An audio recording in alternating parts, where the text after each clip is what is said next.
Assalamualaikum warahmatullahi wabarakatuh guys. Selamat datang di Biologi Ciamicca,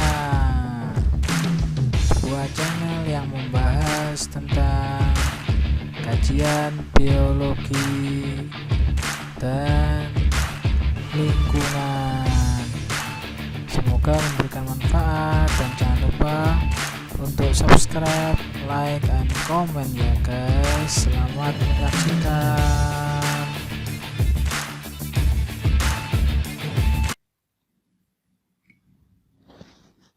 Assalamualaikum warahmatullahi wabarakatuh. Oke, selamat datang kembali ya guys di YouTube saya di Biologi Ciamicca. Oke, kali ini saya akan membuat video tentang kontrak kuliah dan advance mikrobiologi. Kali ini saya akan membahas mikrobiologi ya. Yang namanya mikro ya guys, itu yang kecil-kecil ya, intinya gitu, yang kecil-kecil dan yang tak bisa dilihat oleh mata langsung, secara langsung. Oke.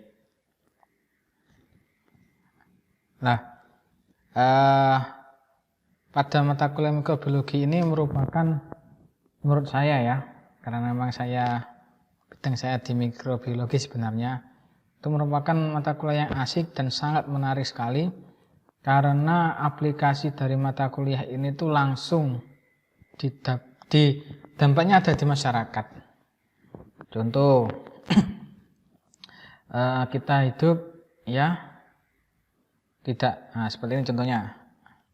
Nah, ini ada gambar penyakit ya, ada gambar apa? Penyakit.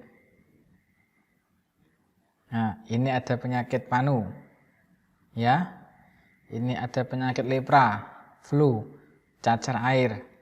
Semua penyakit yang ada di gambar ini itu disebabkan oleh makhluk-makhluk mikro yang akan dibahas pada mata kuliah mikrobiologi. Tentunya di kehidupan kita sehari-hari kita pasti bersinggungan dengan seperti ini, apalagi sekarang yang flu ya, lagi COVID-19 ya. Di semua, kalau orang flu tuh dikirain dikasih COVID sebelum dites secara rapid atau PCR ya. Nah, terasa sekali sekarang ya, di dunia, di kehidupan sekitar kita, mikrobiologi itu berdampingan dengan kita. Maka saya senang sekali belajar mikrobiologi karena langsung dampak realitanya itu ada, manfaatnya besar. Namun memang tidak banyak orang yang, bukan tidak banyak sebenarnya, tapi nggak semuanya suka tentang mikrobiologi ya. Oke, mungkin sulit atau yang lainnya gitu ya. Oke, jadi dari sini muncul berbagai macam gambar ini ya, muncul berbagai macam hasil dari bidang mikrobiologi. Obat salah satunya, obat flu bermacam-macam ya, dari merek A sampai Z. Saya nggak nyebutkan merek ya, karena saya nggak di-endorse gitu ya. Nah, panu, kadas, kurap, kutu air, nah, panu ya, dan versicolor itu disebutkan oleh mold kapang, jamur. Loh, itu juga bermacam-macam obatnya, studinya, apalagi risetnya banyak sekali. Lagi sekarang COVID itu, bagaimana produksi vaksin. Yang saya kemarin cerita di genetika ada rekayasa, sebenarnya dasarnya pada mikrobiologi itu ya, virus.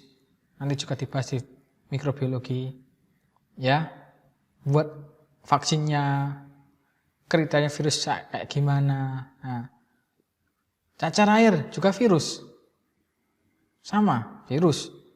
Kok bisa sampai kayak gini ya? Obatnya apa? Dunia itu mikro luas sekali dan aplikasinya terlihat nyata. Kemudian ini lepra, penyakit yang menyerang manusia, nanti preteli tubuhnya Ya, oleh bakteri namanya Mycobacterium lepra. Ya. Bakteri bisa kayak seperti itu. Itu yang menimbulkan penyakit tapi juga membawa manfaat. Ya, manfaat bagi orang lain yang tidak sakit. Tentunya ada pembuatan obat, berdirilah pabrik untuk membuat obat. Pabrik untuk vaksin, lab untuk ini. Untuk pembelajaran apalagi. Itu ya. Ada dinas kesehatan, ada rumah sakit. Siapa yang sakit yang paling banyak? Ya disebabkan oleh makhluk mikrobiologi atau yang bisa kita sebut mikroorganisme. Oh, ya. Banyak rumah sakit, banyak klinik, banyak dokter. Tidak ada penyakit kayak gini, nggak ada makhluk mikroorganisme, makhluk mikrobiologi nggak akan ada mereka. Ya, jadi ini tuh asik dipelajari, serius asik ya. Jadi kalau anak-anak mahasiswa atau yang lain yang senanglah belajar mikrobiologi itu ya. Ya, dari penyakit pun membawa berkah. Oh, dari penyakit membawa berkah-berkah. Oke. Contoh yang lain, ini aplikasinya nggak penyakit. Oke, Yakult probiotik, ya dapat meningkatkan kekebalan. Kita minum Yakult, ya, saya nggak diintus, tapi saya ini nggak diintus ya, tapi saya itu kan enak ya promosi Yakult ya. Tapi saya nggak promosi produknya ya. Tapi ini saya mencontohkan bahwa dalam Yakult ini ada nama bakteri Lactobacillus casei, LKC ya, yang untuk probiotik, ya yogurt, ya daya tahan tubuh, melancarkan sistem pencernaan, melawan bakteri jahat berupa E. coli, ya kalau susah BAB minum ini, sip. Saya nggak promosi, nggak diintus padahal ini ya, baik hati saya. Vaksin, wah sekarang lagi ngetren vaksin. Berapa vaksin COVID yang dibuat oleh dunia? Banyak sekali, ya. Ya tapi kalau ditanya keberhasilannya saya maaf saya nggak bisa komentar itu ya. Vaksin, ada vaksin COVID, vaksin virus hepatitis, vaksin rabies, ada vaksin apa lagi? Banyak ya. Dan lain sebagainya. Vaksin-vaksin itu banyak sekali ya. Nah, ada BioClean. Ini untuk menghilangkan septic tank, pembuangan tinja, kasih bakteri ini hancur. Kalau nggak gitu numpuk tinja orang-orang, apalagi tinja di kampus tercinta kita. Wah, itu ya. Sampah, Masya Allah. Plastik, sesuatu yang sangat sulit terurai. Plastik, sangat-sangat sulit terurai plastik itu. Ya, bahkan 10 tahun itu tidak kurang dari 0,001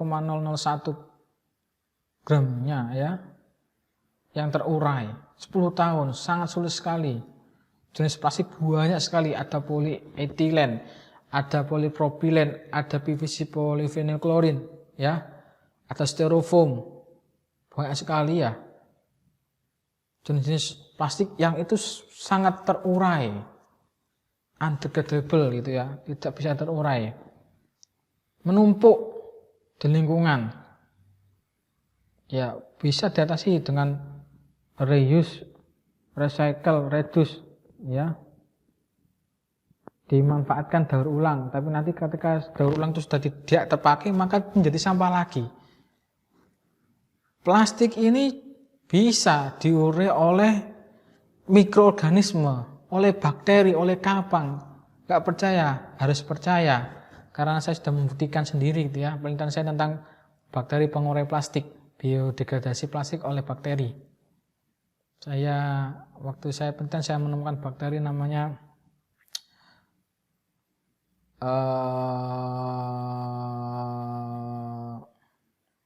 saya kok lupa ya nama bakteri saya sendiri. Sang lamanya Kak.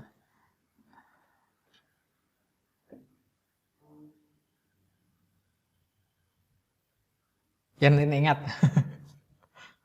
Ya, saya meneliti tentang bakteri plastik, bisa lihat penelitian saya ya.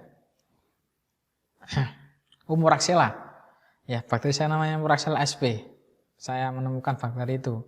Bisa sekitar 8% dari berat plastik sampai 10% yang terurai dalam waktu 1 bulan. Pakai bakteri yang saya temukan. Sekarang ada di UNER bakterinya. Ya, moga-moga dirawat di sana. Ya, itu bisa diurai oleh Pseudomonas aeruginosa, oleh kapang ini. Wow, bisa banyak sekali yang bisa mengeluarkan plastik, bakteri yang sangat kecil sekali. Melihatnya pakai mikroskop, nggak hanya mikroskop, perlu teknik tertentu untuk melihat bakteri. Ya, makhluk sekecil itu mempunyai manfaat yang luar biasa. Ya, ini ada gambar minyak. Wow, ini bayangkan ini tumpah di perairan laut. Perairan darat, tercemar airnya. Ikan banyak yang mati. Biota laut banyak yang mati. Siapa yang bisa menghilangkan ini? Ya Allah, jelas. Ya. Tapi Allah tuh menyuruh makhluknya yang berupa mikroorganisme. Bakteri lagi, kapang lagi untuk memakan ini, menguraikan ini. Sehingga laut jadi bersih. Ada bakteri. Itu Allah tuh menciptakan sesuatu tuh pasti ada fungsinya, pasti ada manfaatnya. Ya. Rabbana ma khalaqta hadza batila. Subhanaka faqina adzabannar. Tidak ada yang sia-sia Allah ciptakan. Tinggal kita manusia yang bisa enggak kita mengeksplorasinya? Bisa enggak kita menemukannya? Bisa enggak kita memanfaatkannya yang sudah diberikan Allah kepada kita? Ya. Jadi mikrobiologi itu real, nyata. Saya tidak membandingkan mata kuliahnya dengan mata yang lain, tapi ini paling real. Ya. Coba sebutkan mana yang tidak berhubungan dengan mikrobiologi. Kalian tiap hari makan tempe, mikrobiologi, jamur rhizopus. Ya.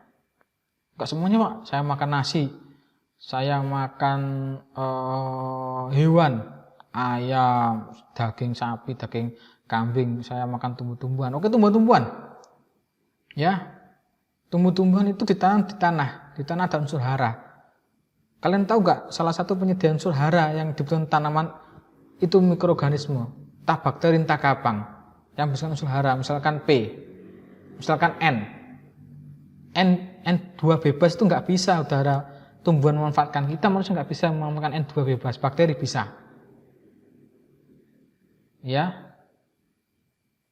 Bakteri pelarut fosfat, untuk makan fosfat bisa larut ke dalam tanah dan dipakai oleh tanaman sebagai unsur hara untuk tumbuh. Siapa yang bisa melakukan seperti itu? Bakteri.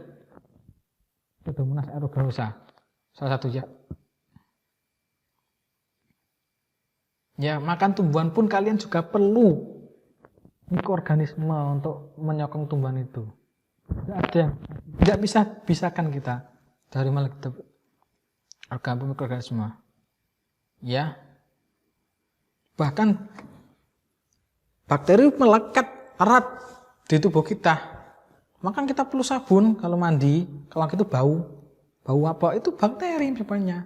Kita akan lepas dari makhluk mikroorganisme itu. Kita sangat berhubungan sekali. Itu. Jadi saya sangat senang mikro itu karena langsung nyata. Oke? Nyata. Kehidupan sehari-hari. Ya. Hewan ruminansia, ya. Hewan manusia tidak bisa makan tumbuhan, tidak bisa. Kita nggak punya enzim untuk menguraikan selulosa, ya. Kita nggak punya enzim selulase namanya.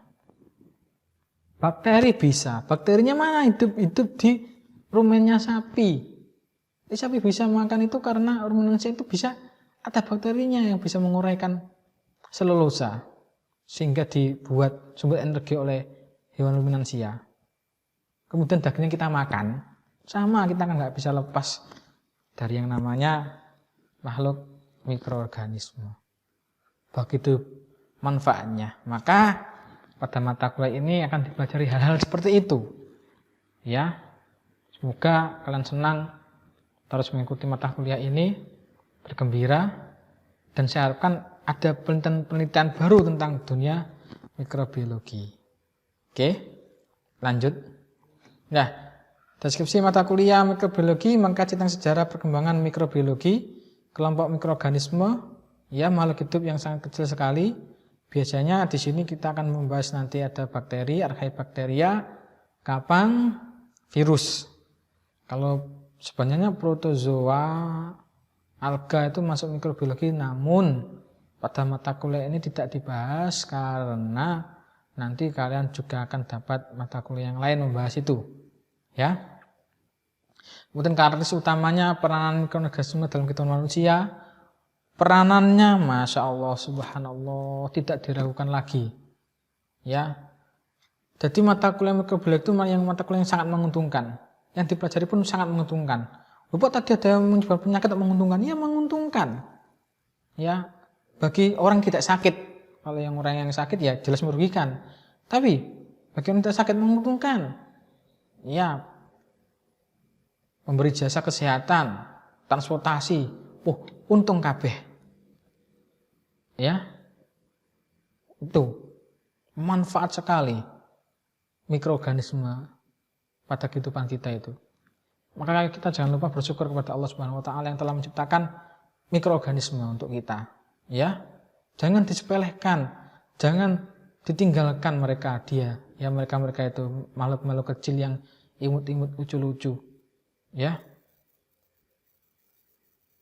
Manfaat sekali bagi kita. Ya, sayangilah mereka.